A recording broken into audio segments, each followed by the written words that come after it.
Hi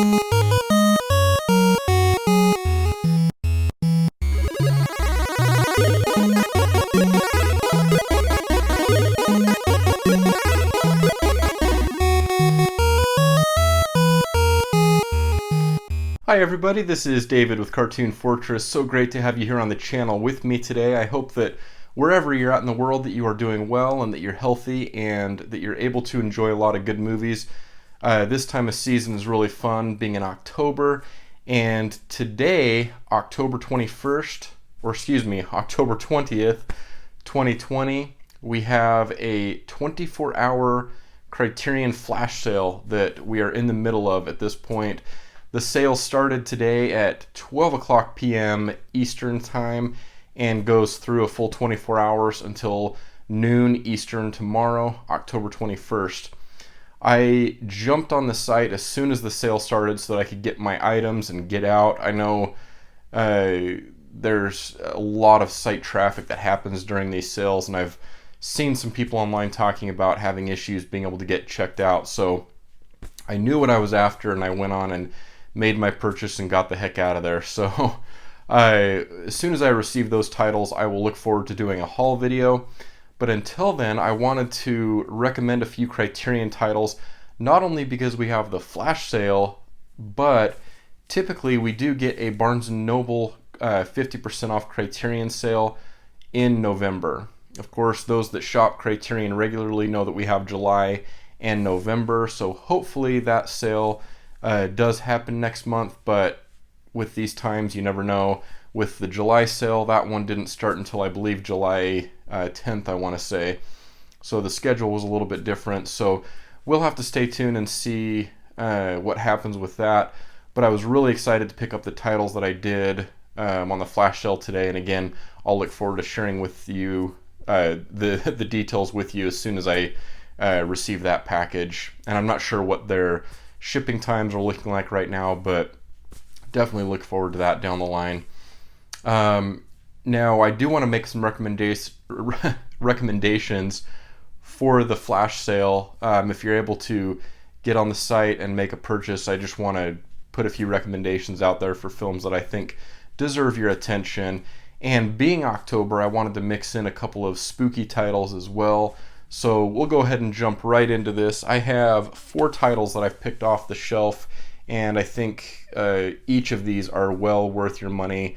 And we're talking about $20 for each of these titles, so well worth the $20 spent if this is the route that you want to go. Now, the first title that we have here, this was a blind buy that I made during one of the Criterion Barnes & Noble sales, and I instantly was happy with my purchase upon watching the movie. Just one of my favorite blind buys that I've ever made. Now, this is from 1962. This comes in at a runtime of 78 minutes, so a very small runtime. And yeah, this is in black and white. This is Carnival of Souls. Now, this is one of those movies that it can tend to be a little bit I don't know if I want to say slow, because I actually really like the slow pace kind of nature of this film. But yeah, the pace on this is not going to be anything quick. It's very dreamlike, very spooky, and yeah, you feel like you're kind of in a little bit of a nightmare landscape for the full nearly hour and 20-minute runtime. And I really like that. I think that's a quality that this film has and really sticks to. This is directed by Herc Harvey, and in a way, if I was to compare this to something, although I don't really think there's a one-to-one comparison that I can make with this film in particular, but it feels like it has the quality of even like a Twilight Zone, like an extended Twilight Zone episode. That's probably the best parallel that I can draw to Carnival of Souls. Now, just a little bit of a fact here. This was filmed in part in my home state of Utah, the great state of Utah, and the locations that they chose to film I thought were really well utilized, and I can see why they would have wanted to have filmed there. I believe this is also filmed in Kansas, if I remember correctly. But yeah, a lot of the sequences here are filmed in Utah, and that's just kind of a fun thing for me. Maybe nobody else cares about that, but the locations on this are really fun. This is jam-packed with extra features, and I do want to note here that this features a new restored 4K digital transfer. It looks great. I really enjoyed watching this and felt like the team over at Criterion did a really great job with this release. So this is definitely worth your time. This is Carnival of Souls, again from 1962. Now, the other spooky title that I have in this recommendation pile, this is probably the Criterion that's been recommended the most overall. It's probably maybe the most popular Criterion title ever, or maybe top 5. So I know this has been recommended to death, but I have to recommend this in one of my videos because I love it so much. This was another blind buy, and one again that I was very happy that I made, and this is House, or Hausu, from 1977. This also has a fairly short runtime of 88 minutes, and I really don't need to add any comments about why this film is great. Again, this has been recommended to death. I just have an absolute blast watching this movie, and it's one that I will have as a regular kind of part of my October, even outside of October if I just want to have a fun time, honestly. A regular kind of member of my watch list, or watch pile, if you will. But very fun, very, very goofy.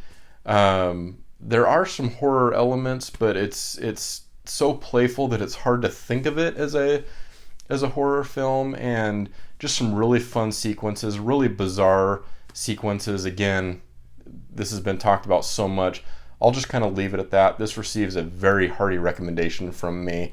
And also on this one, there is a new restored high definition digital transfer, and then a few extra features, not a whole ton, but definitely some good supplements to get into on this disc. So House comes highly recommended.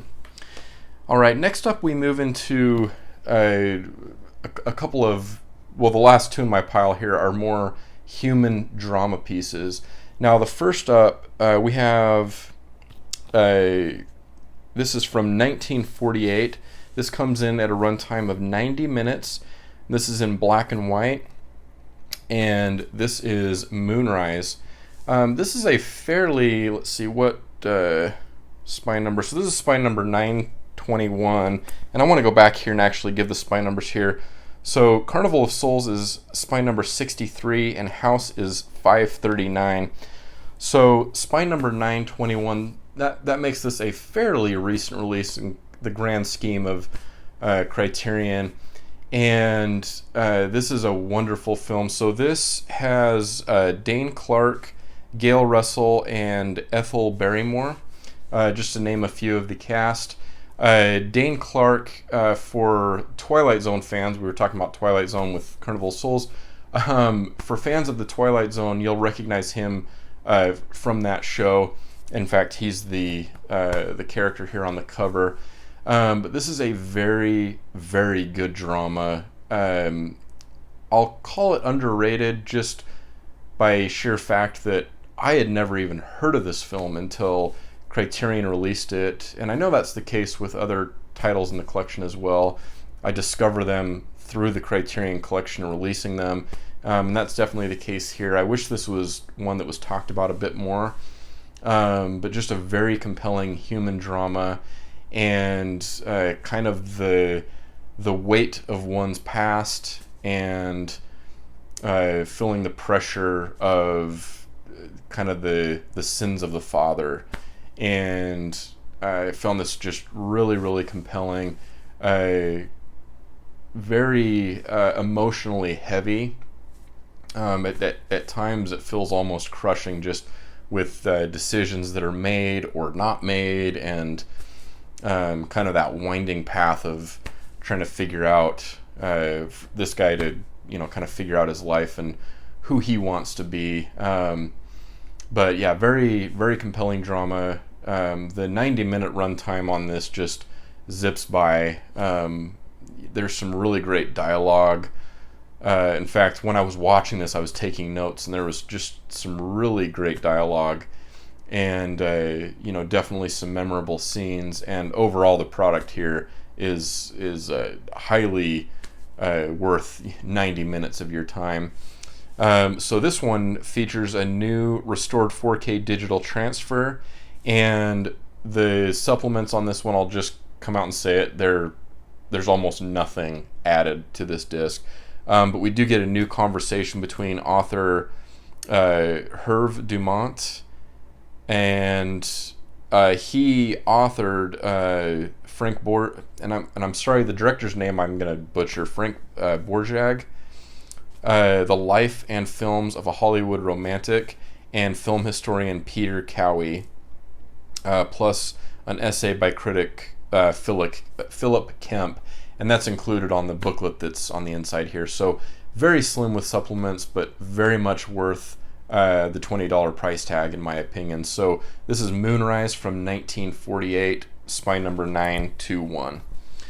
And last up here we have a really interesting film. This is directed by John M. Stahl. This is from 1945 and a spine number 1020, so an even more recent release here. And this has a runtime of 110 minutes, and it's very peculiar, but this is actually filmed in color, and this is Leave Her to Heaven. Now I say it's the reason that I bring up that it's filmed in color as kind of being an interesting point is that even the whole time watching this film, so this is basically a film noir title, and at least for me, I know this has been talked about. It's interesting that this is filmed in Technicolor. It's a little bit off-putting, if I'm being totally honest.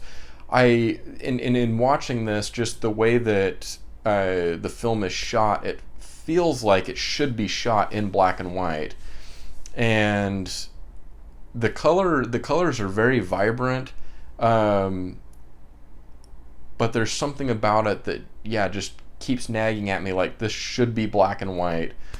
So I don't know. I don't have any conclusive thoughts on exactly how I feel about the overall presentation. I know that I really enjoyed the film. So I need to go back and watch it again. This is one that I've only watched once, but it's in my recommend pile because I really, really enjoyed it. This is, again, another very human drama, focuses on relationships and decisions, and actually goes to some very, very dark places. The cast here is really stellar. So we have Gene Tierney, who is on the cover here, Cornell Wilde, Gene Crane, and Vincent Price actually has a role in this, although not a huge role in the film. I'm a big Vincent Price fan, so really any chance that I get to see him in a movie is a good opportunity. So great to see him in here. And another film here that I definitely recommend. And this is another one that's really short on supplements. So we get a new 2K digital restoration by 20th Century Fox, the Film Academy Film Archive, and the Film Foundation. And then a new interview with critic Imogen Sarah Smith. And then we get the essay on the inside on the booklet by novelist Megan Abbott. So a little bit slim on the supplements, but another hearty recommendation. So that's 4 titles that I picked out from the shelves here. Of course, there's a lot more that I would love to recommend, but I just wanted to kind of give a couple of spooky titles and then a couple of dramas, something to consider.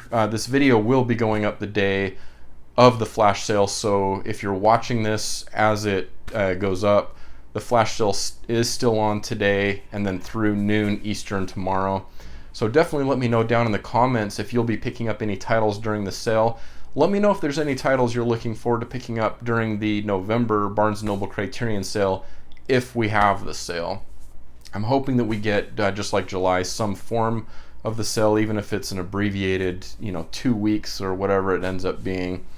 Let me know what you're going to be picking up. I know we've got some titles that will be released next month. Even in fact, later this month, we've got Parasite coming out.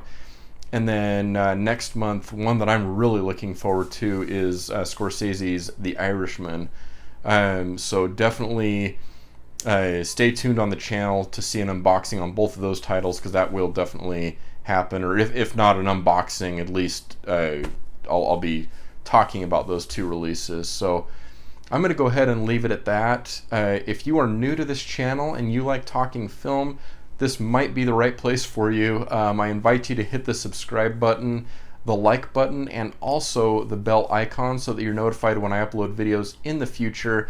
And until next time, this is David signing off with Cartoon Fortress, and I hope you have an awesome day.